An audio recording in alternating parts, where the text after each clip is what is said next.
Time for tonight's last word. A lot of noise for Martin Sheen.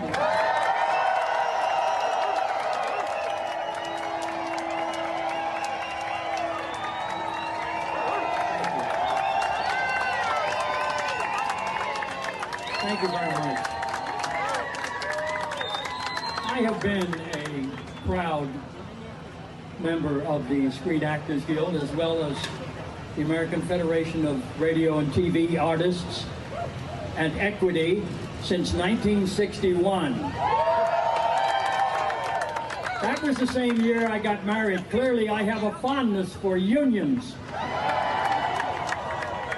Yeah, I spent the time from 1999 until the fall of 2006 as a member of an extraordinary company called the West Wing. I'm proud to have been part of that extraordinary company, most of whom are here today. I'm one of the members of that West Wing company who couldn't be there today in Burbank at the rally of the striking Writers Guild and Screen Actors Guild.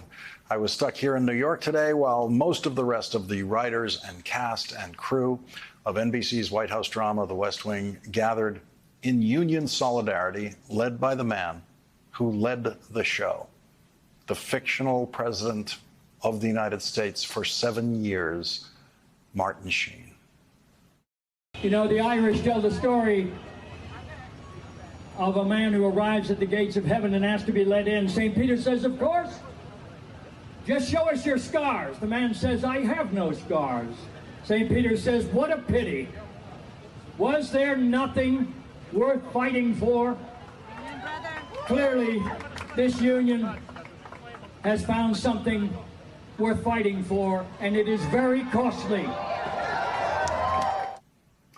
The truth is, of course, that in a 7-year team effort by a group of creative artists, all striving for perfection all the time, we sometimes had our creative differences and tensions, but not one of us ever had a tense moment with our leader, who filled the set with kindness and love every day, and who spoke for all of us today.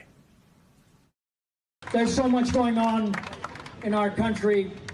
It is so dangerously divided. And very often we come to gatherings like these and we're inspired because we see the effect of unionism and unity. That's right. And so, in my closing remarks, I would like to offer a prayer by Tagore, the Indian poet laureate.